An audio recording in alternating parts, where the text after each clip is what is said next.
Hey, Christy. Hey, Edith. What do you call an all-you-can-eat garlic restaurant? What? Buffet the Vampire Slayer?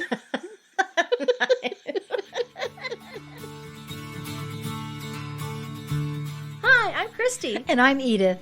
We're backyard gardeners from Colorado. And neighbors. And friends. These days, gardening has gotten very popular. And we've noticed more and more people picking our brains for tips and troubleshooting about gardening. We're not experts. We just learned a lot about gardening from the mistakes we made along the way. So welcome to Upside Down Tulips, a fun podcast that celebrates gardening gone wrong. Upside Down Tulips.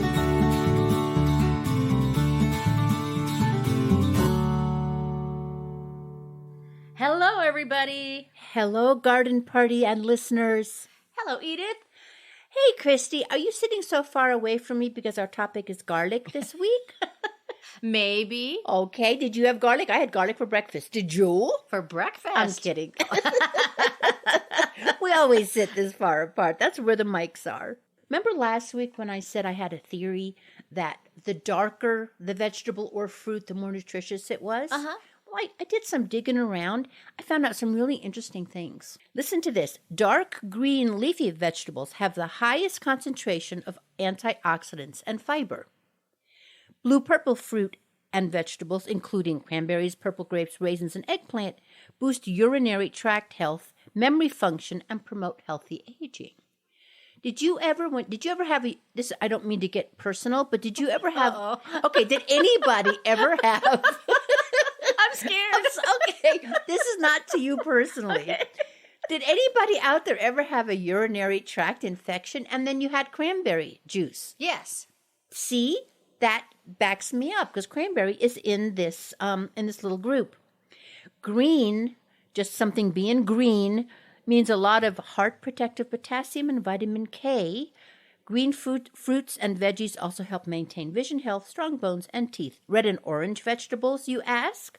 I'm asking, what about red and orange vegetables? They're higher in vitamin C. Thank you for asking. What about red fruits and vegetables such as Strawberries, tomatoes, apples, and red beans? They're packed with vitamin C, vitamin A, potassium, and antioxidants. And yellow, orange fruits and vegetables, including carrots, etc., are loaded with vitamin C, vitamin A, and potassium. It's true that they can boost vision. And finally, Christy, the white fruits and vegetables, mushroom, bananas, onions, garlic, are good for the heart and help to control cholesterol levels. Oh, thanks, Edith. Isn't that interesting? That is. So people should eat color. Eat by color. Eat your rainbow. Eat, yes, yeah. But I'm not talking about Skittles. No. Oh, no. Never, never, never. Heavens, no. And then, when I was doing the research for this, I ran into something else that is just amusing. It's amusing, and I want to tell you about it. You know how there's different words for animal manure? Like we've used a rabbit. What is a rabbit's pellets called? Bunny honey. Very good. So there's like a list here of all the different manures that I think are funny. Like fresh cow manure is either moo-doo or cow pies. I know. I'm familiar with cow pies. I'm familiar with cow pies, too. Chicken is hen dressing. Horse, road apples. Ah, I never knew it was the difference. Okay, great. They actually have one for a llama. I've never heard this. Llama beans. That one's great. Isn't that good? And then the only one that didn't have one is sheep. So I thought we should come up with one. We could. I think we could call it sheep drip. The alliteration. What do you think it could be called? How about wool doo-doo? That's good. Wool doo-doo. Wooldy-doo-doo. Wooldy-doo-doo. Wooldy-doo-doo. Wooldy-doo. Okay, and that is the research that I did this week for our podcast. A+. Thank you. You may clap the erasers after school. Yes, indeed. You know what else, Christy? What? Our merch is on sale. 35% off. But that's a lot. That is a lot. You can get a $13 t-shirt. You can get a $30 hoodie. You can't get a $13 t-shirt at Kmart. Is there Kmart anymore? I meant to say Target. Kmart. What am I talking about? All those things are on sale. I've noticed that I have worked a lot this past week with things that are scratchy. Oh, yeah. So, cucumbers. Mm-hmm. Going in there and harvesting cucumbers and removing the powdery mildew leaves. So, folks, this time of year, if your cucumber plants have that white powdery mildew on it, take them off and put them in the garbage, not the compost pile. But those are scratchy. Yeah, they're bad. Also, my yellow squash is incredibly scratchy.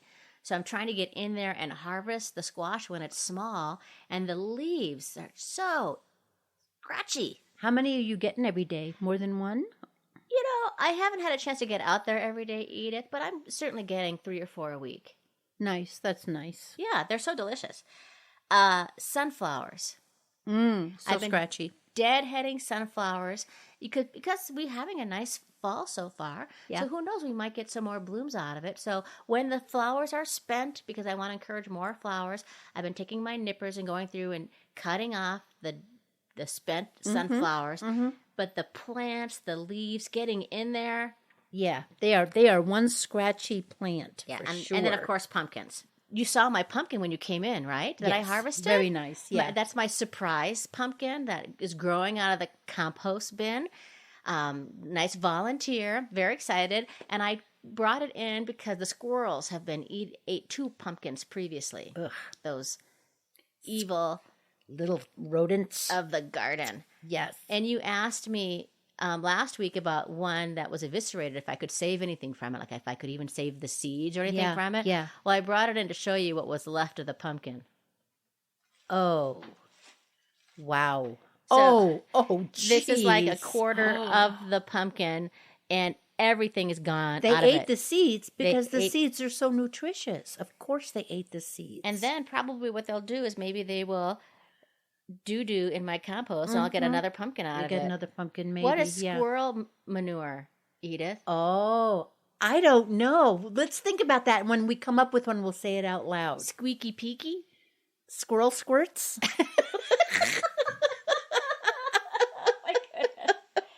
And I told you about my cabbage last week. Yeah, that, opening up, you said. Yeah, because I knew I was supposed to harvest it. It's just been a busy time, and I hadn't gotten out there, so I did. I did harvest it, but I did. thought I would show you what it looked like. Okay. That's the rustling sound of a bag. She's going into the bag. She's pulling it out. Oh, my. So it's got a little brown on the outside because I need to shred it up. But you can see how it was once this round thing, and then it kind of like erupted in the middle, and it looks a little bit like Audrey 2 from Little Shop of Horrors. Oh, my gosh, it does look like her. Are you sure someone didn't eat that middle part? Yes, because the other one looks exactly like it. Wow. So they just kind of separate. It's like it has a big fissure in the Yes, middle. and I wonder if I had let it stay in there, if it would have eventually had a flower stalk. I don't know. You know, like broccoli.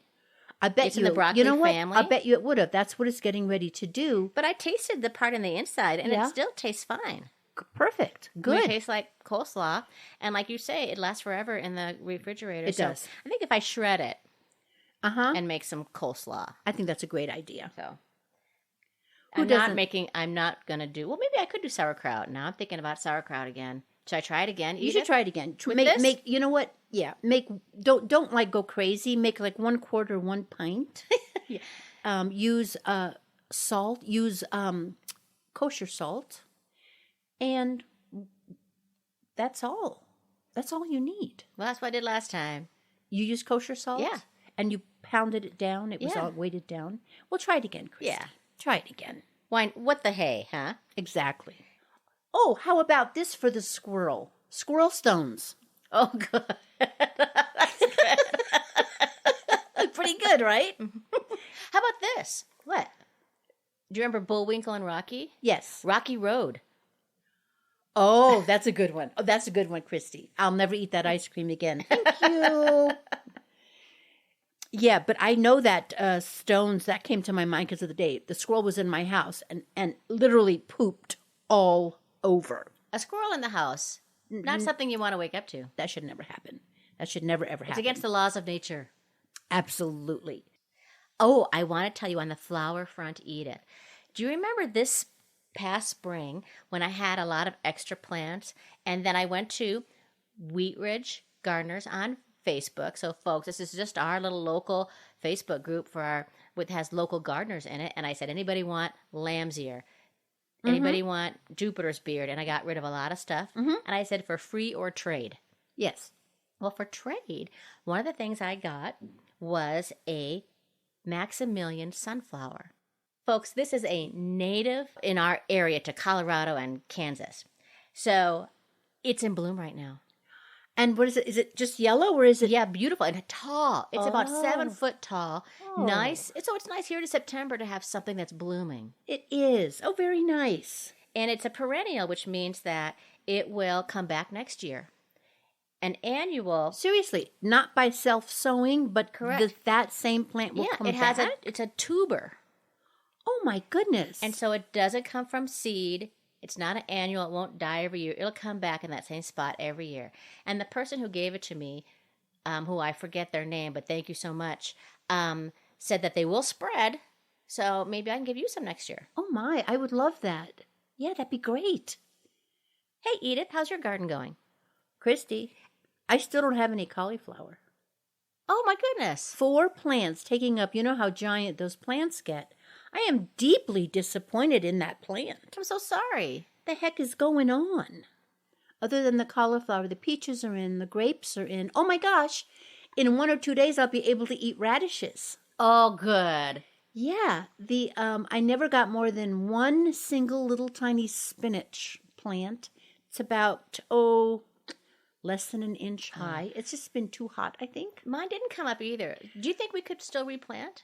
I don't see why not. What the hey? What the hey? Let's give it a try. Do you have any of that Viraflave seed left?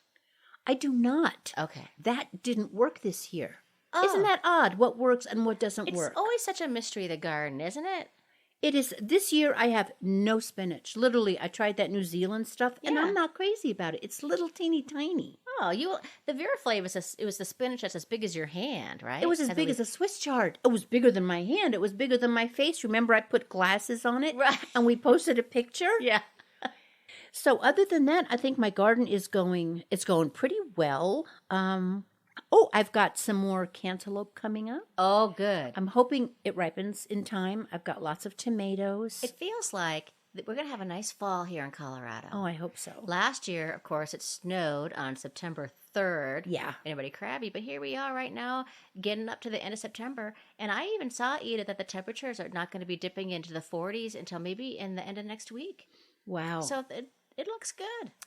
Good. Definitely we should try the spinach again then. Definitely. Besides which, it's also possible if we plant it now, it may come up next season. Mine overwinters a lot. Yeah. So we should do that. Okay. Well, folks, if there are words or terms you're not familiar with, check out the Upside Down Dictionary at upsidedowntulips.com. Or you can click on the link in our show notes. You can also see what we've got on Facebook, Instagram, Pinterest, or YouTube. And now let's have one of our original and fun, unique Podplays made just for the gardener.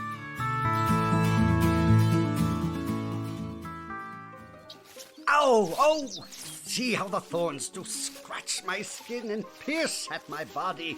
Oh, base and sharp-tongued vine, I hack at you. Ha! Ha! Wicked and sharp thorns. Aha! Now that I have cut away this cruel vine, I do see me the window of yon soon-to-be my beloved.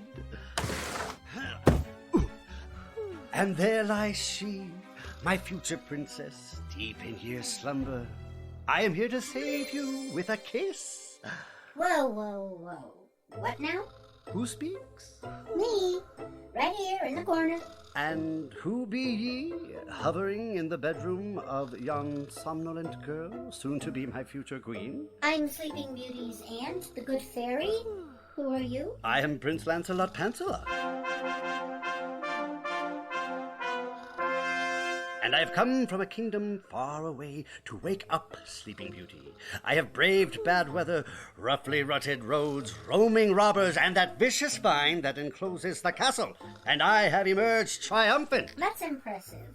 I like your determination. Listen, I've been trying for years to wake her up. Nothing's worked. Not heavy metal music at off-the-charts volume. Not a pack of angry wolves howling at the door. Not a politician's speech. Oh, that was a mistake. I think she might have gone into a permanent vegetative state after that. So what are you going to try? I will whisper my course of action in thine ear so the bad fairies can't hear me and thus thwart me. You're gonna do what? Oh, I don't think so. I'll be doing the thwarting. You back off right now. Stay tuned for part 2 to find out how Prince Lancelot Pancelot intends to wake up Sleeping Beauty.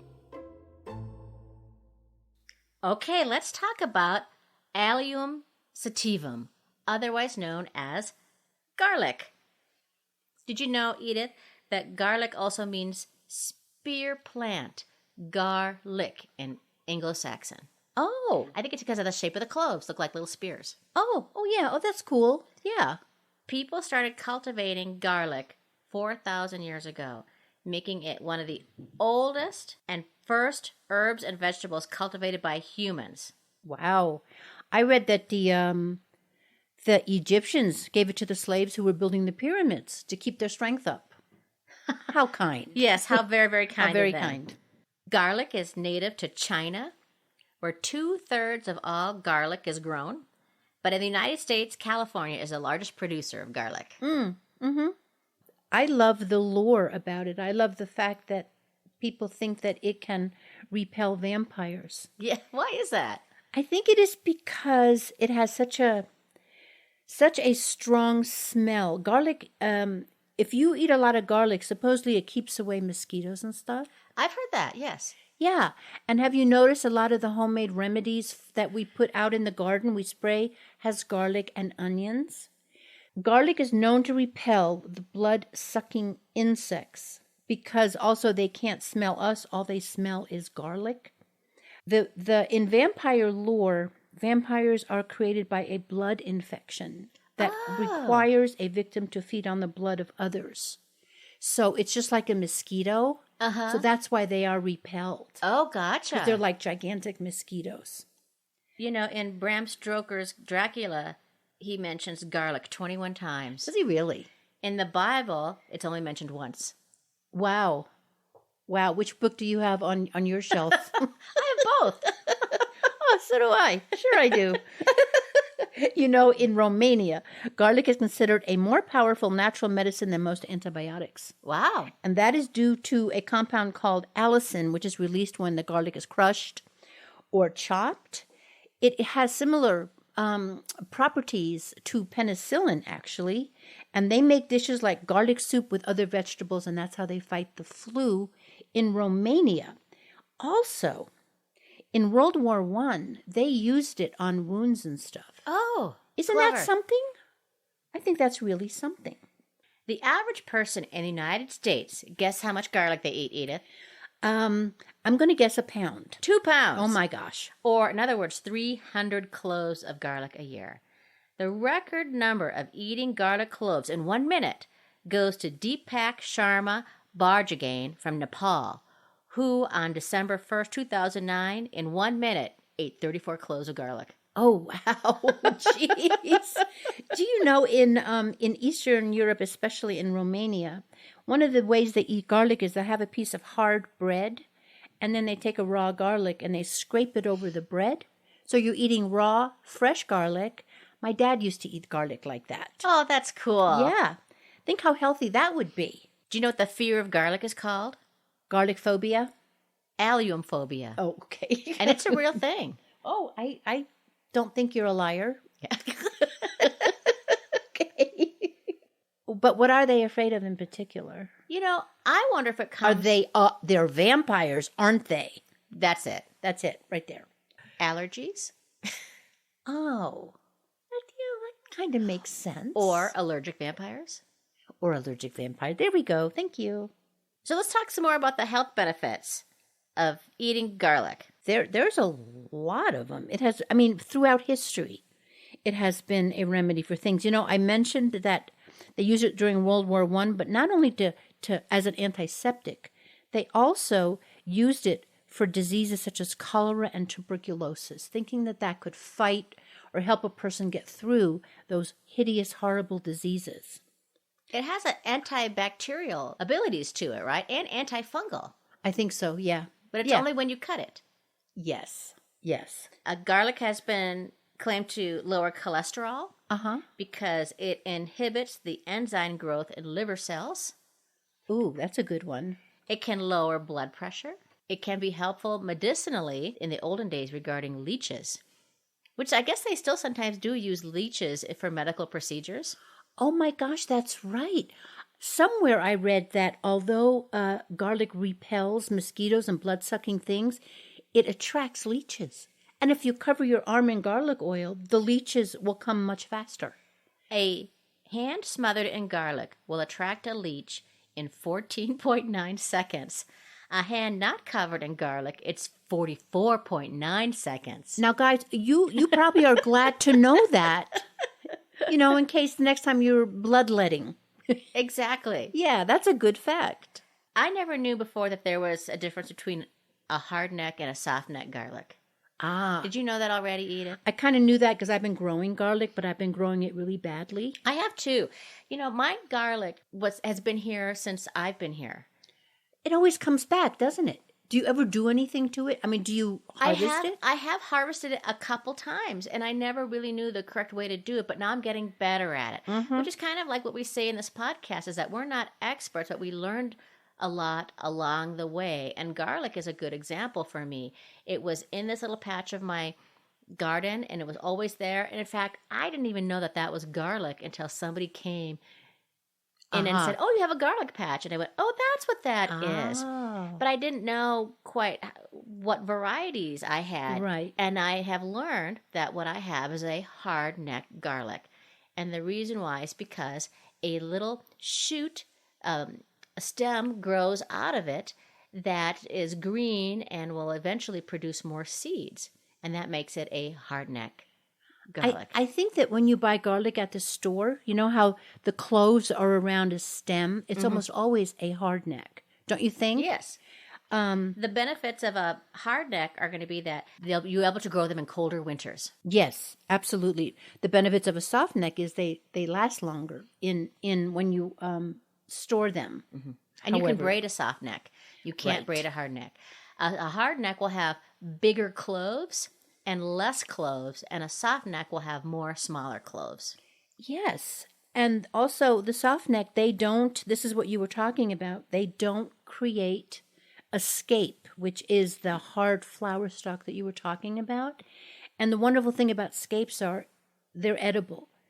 If you don't want to eat them and you're growing this hard-necked garlic, cut them off so that the energy of the plant goes to making bigger cloves. And that has been a big gardening mistake of mine for many years, is not cutting those off.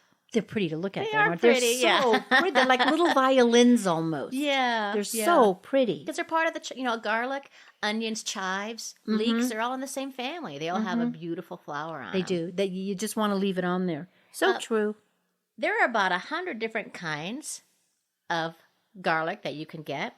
You should buy high-quality seeds of garlic in several varieties so that you can find out what grows best in your region, your zone, your microclimate.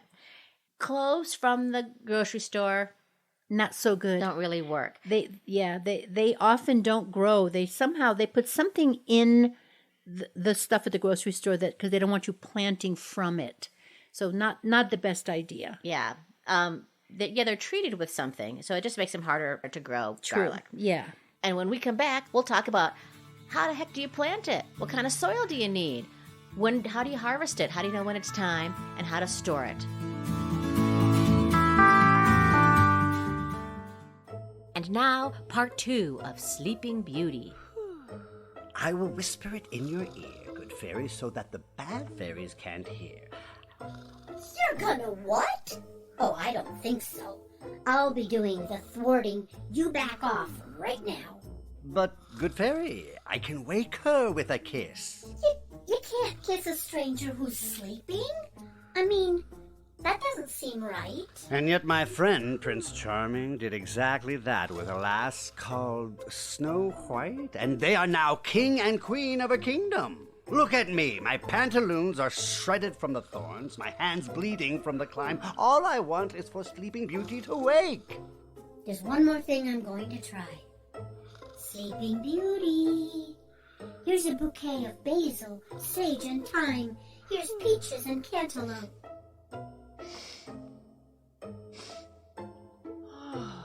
I think she wakes. What a good nap that was. Hello, Auntie Good Fairy. What a heavenly smell was just under my nose. Now I better get back to my spinning wheel. No! Who's that man? He's not important. What? I'm very important. The most important thing, no more spinning, ever. How about you garden instead? You can grow all the things in this basket and much, much more. If I could grow those things that have that smell. Oh, I see the garden through the window. Someone pruned the bougainvillea. Oh, let the sun shine in. I want to be a gardener. I pruned the bougainvillea. Well, you hacked at it. While pruning, because I'm interested in gardening. A prince and a gardener? We should get to know each other. Why don't you two take a walk together in the garden? Yes, let's. Who are you anyway? I am Prince Lancelot Pancelot. What a funny name. Come on. Grow something. It can solve more problems than you can imagine. Christy, back to garlic now. I just ordered some garlic. Ooh, where'd you get it from? I got it from... Most places are already sold out. Oh, no. So I got it from, I think, Gurney's Seeds. Okay. And there was only one variety left. I think I got German Red. That sounds good. Well, it looked pretty. It looked good. And I have never done that before. But because my garlic has always been so puny, because I've been using I've had the same patch for 20 years. Me too. My garlic is puny, and I want big garlic this I would year. love bigger garlic. So it's going to come here in Colorado. You plant it in late September, early October, I mean. So it's coming the first week of October, and that's when I'm going to plant it. Yeah, they say fall is the best time in most regions because garlic needs a cold period Yes. of at least 40 degrees Fahrenheit for 4 to 8 weeks. However, you can also plant it in the spring, especially if where you live you have a long growing season. If you live in the south or the southwest, well, you can plant cloves anytime from the fall through early spring. But you should, if you live in hotter areas, you should plant early because garlic does not do well in the heat. Right. And if you live in a warmer place and plant in the spring, you're going to get small bulbs. Mm-hmm. You do plant it in full sun, by the way. Even though it likes the cold, it does like full sun. 6 to 8 hours. Mm-hmm. That's right. And you want to plant the individual cloves. Now, the bulb is the whole thing. The cloves are the little guys around it. The spear. The spear, yeah. So you want to plant each of them like 6 inches apart in rows, 24 inches apart. That's a good way to try it right there. And about 2 inches deep. Yes, you just can't lay it down like 2 inches deep. And just like tulips, you shouldn't plant your garlic upside down. Yeah, absolutely. You want to plant them pointy end up. Pointy end up. Just like you would a tulip. Just like you would a spear. When you spear someone, it's with the pointy end. Yeah, it's this way otherwise what you're asking your garlic bulb to do is it would grow down and then it'll have to turn and then come up through the soil, sort of like a fish hook, and that will weaken it. Then it's exhausted. Also, the largest cloves will give you the biggest garlic. And that might be why our garlic is so puny. I think you're right. That might be why. In fact, for a while there, I didn't even know that was garlic because it was so tiny. So little. And you know how hard it is to get the peels off of a little, quarter-inch piece of garlic? It's not even worth it. You have to crush it every time. You know how you put the flat end of a knife and smush Oh, it down? It's not fun. And then you it hardly slips. get anything. That's the only way that you can do it. Yes. And choosing the largest clove, Edith, makes sense in terms of how people have been hybridizing or cultivating gardens for a long time. When people collect seeds, they collect seeds from their best tomatoes. That's right. That's right. You collect the seed from the cucumber that looked the best. And we're talking heirlooms, folks. Heirloom only. Because if you collect seeds from a hybrid, it won't be true. May not. I just That's want to true. throw That's a really that good point. in there. That's a really good point. Thank you. You are so welcome. I have never, for example, rotated the garlic. That patch has always been there. Some people too. say you should do it, but I'm never going to do. I don't think I'm going to do that. I just don't think I am. It's interesting because when we talk about this when it's time to harvest it too, but you're probably always going to have a little garlic always there anyways, wouldn't you? Yeah, there's no way to stop it. Which is fine because, I love garlic. I do too. I love garlic. But it's like leek. I don't know. The leek comes up every single year.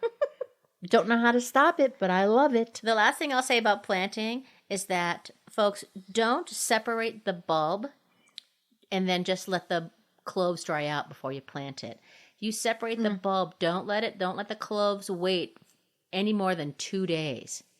Before that's you a plant good point. it. That's a really good point. And when you break them apart, keep the husk on. Yes, that's a good tip. Oh, Yeah. that's good, Edith. Yeah, keep it on. So you got your garlic planted. Yes, A lot of people suggest to put mulch down. they do to help get it through the winter, especially if you do it in the fall. I've been seeing a lot of straw. They say do it with straw. I might have to get me some straw. I think that'd be a good idea. I do too. If you can grow garlic in Alaska if you have the proper time, depth, and mulch. Oh, wow. That great? Yes. Also, what mulch does is that it prevents weeds. And this is the issue I have in my garlic patch, is that it's weedy. And they hate that. Yeah, Garlic is one of those plants that it needs a lot of nutrition and it doesn't want to compete. You should also fertilize a little bit. So you could put in you can do a store-bought pellet fertilizer. You could do blood meal. You can do chicken manure. Make sure your soil is rich. Make sure Excuse me, do you mean hen dressing? Good, Edith. Thank you. Nice callback. Make sure your soil is well cultivated, that it drains, that it's rich. So add organic matter like we do for a lot of things, like a variety of types of manures or compost.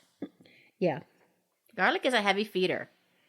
And so you should be thinking about adequate levels of nitrogen. You know what's great about garlic too is because insects don't like the smell, it doesn't really get bothered Really good point. by pests. Even the squirrels don't go near it. Yeah, sometimes there's a garlic that can get a little fungus. I forget what it's called. Right. But it's rare. It is rare. And there are people who have a garlic patch and never water it, and it's still... And I forget to water mine for too, long yeah. periods. Again, maybe that's why ours is so puny. Yeah. Mine came up really great this year, but then it got warm and then it quickly started to fade. And when it starts to fade is the time when you should consider digging it up. Which is usually, surprisingly, I was surprised, like midsummer, sometimes early summer, depending on the heat. You'll know it's ready because the stalk turns brown and falls over. It just falls right over. And whatever you do, don't pull it up because you'll take the stalk and you'll leave the cloves. And then the cloves will be there for next year. Same clove, same puny garlic. And as you mentioned before, Edith, if you have a hardneck garlic and you get a scape that comes up, you should cut that off. Yes. In the early spring, late spring, early summer if it pops up. Yeah, and I suggest using it as food. It works really well as food. So anywhere, depending on where you live, from like late June to August, depending on your climate, it'll be time to start harvesting your garlic. Before digging up the whole crop, you could also take a sample. You could lift up a bulb to see if the crop is ready. And this is how you know if it's ready, is that the garlic head will be divided into plump cloves, and the skin covering the outside of the bulbs will be thick, dry, and papery. Yeah, that's good. If you pull it too early, the bulb wrapping will be thin and disintegrate. Yeah. If you leave it in the ground too long, the bulbs sometimes split apart. The skin can also split apart, and that's where you can get disease, and that can affect the longevity of your garlic in storage. Yeah. Speaking of storage, I tried one time to braid my garlic, but it was hardneck. So I didn't realize that you couldn't do it for that. So it didn't really work. And, I wonder if we're too dry here to even store garlic. If we don't have the proper humidity. Because here it says, keep in a cool, dry, well-ventilated place at 40 to 55 degrees with a 50 to 60% relative humidity. That's really picky. That is so picky. Because, like out in the garage, it's going to get too cold. Too cold in the garage. And my basement's heated. And so dry. Colorado is so dry. Yeah. Well, I guess, folks, do your best elsewhere. Just make sure it's well circulated, that you get a lot of airflow around where you do it. And after a couple of weeks, it should be ready. After you dry it out, it should be ready to store it in a more permanent place. The bulbs are cured and ready to store when the wrappers are dry and papery and the roots are dry. So the root crown should be hard and the cloves can be cracked apart easily. So once they're dry, you can store them. Just trim off any roots or leaves. Keep the wrappers on and remove any dirt or things like that, and remove the tops and the roots. The longer you dry them, the more flavor you'll get. Last year I made these garlic bags. They were paper bags, and I punched holes in them, and I put the whole entire garlic stalk in them. And I think that there was not enough humidity because it really didn't work. It lasted a couple of weeks. I had garlic. What I'm going to do this year, I think, after I harvest, I have a big jar of garlic in olive oil that I got from the store. I think I'm going to take my garlic and stick it in that already. The oil is already there. Let's experiment with that, because I think that's what I'm going to do with some of the oven-dried tomatoes that I did, is put those in olive oil too. Okay. But see, it already did the olive oil for me. So I think I'm just going to add more garlic to the store-bought. Oh, smart. Chopped. We'll see. Yeah. We'll see if it works. I don't see why it wouldn't. I hope it does. I hope it does, Edith. Please. Please, we want garlic. We do. Tick-tock, tick-tock. Christy. Edith. Guess what time it is? Oh my gosh, could it be? It is. It's mailbag. Ring, ring. Ring, ring. What do you got? This week's letter comes from Paul from Denver. Dear Edith and Christy, I am not a follower of podcasts, nor do I follow Facebook with any consistency. When I get busy with work, I do less and less social media. Yeah, right? Right. However, I have always been delighted by your intelligent and clever podcasts I have listened to. Keep it up. It's brilliant stuff. Too bad you don't have a radio show on NPR. You're equal to their quality standard. I'm sending you encouraging vibes and energy. Cheers, Paul. That is so nice. We needed some encouraging vibes and energy. Yeah, you guys. That first of all, Paul, I'm with you on the social media and the podcast. I also don't really listen to podcasts, which is hard to admit, but I mean, it is so nice to somebody reaches out and touches us. It is so nice. Thank you so much. Thank you, Paul. If anybody else wants to reach out and touch us in an appropriate manner, just touch Christy. I don't like being touched. Then all you need to do is write to us. You can send us your favorite gardening stories, your successes, your flops, your how's your garlic patch going this year? Yeah, you could ask us questions, or you could even give us advice. We may be wrong about things. We don't know. Just write to upsidedowntulips@gmail.com or at our website at upsidedowntulips.com. Or check out the show notes. The sun is starting to peek through the clouds. The music is comforting. It's time for our inspiration of the week, which comes this week from Wendell Berry. Wendell Berry, you might recognize that name. He's a poet, a novelist, and a farmer. Perfect. He said, a person who is growing a garden, if he is growing it organically, is improving a piece of the world. He is producing something to eat, which makes him somewhat independent of the grocery business, but he is also enlarging for himself the meaning of food and the pleasure of eating. Oh, yes. Isn't that nice? That is nice. For he, she, or they. Yes, exactly. Themselves. I'm sure that's what he meant, but he was, he's 86. So, We'll give Wendell a break. love you, Wendell. Thank you, everyone, for listening to this week's episode. We are Edith Weiss and Christy Munter Larson. If you got some laughs and some value out of Upside Down Tulips, could you do us a favor? You could subscribe, like, or follow us wherever you listen to your podcasts. Thank you so much to Denise Gentilini for composing and performing the Upside Down Tulips theme song. You could hear more of her music if you go to denisegentilini.com or find that link at upsidedowntulips.com. Thank you to our kind and talented friends, Damon Garasio and Kate Poling. Thank you. And a special thanks to our local nursery and friend of the show, Southwest Gardens. Join us next week, won't you? We're going to talk about repurposing stuff for the garden. You have it in your house? Maybe it'll work in the garden. It may well. Save yourself some money. It's in the garage? Maybe you can use it in the garden. It's in the neighbor's backyard. Wait till nighttime. Go there. Get it. And then, hide it for a couple days. And don't forget, If you make a mistake, your garden will forgive you. your neighbor might not, but your garden will.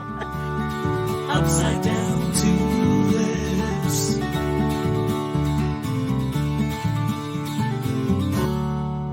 Where'd my lawnmower go? I repurposed it as lawn art.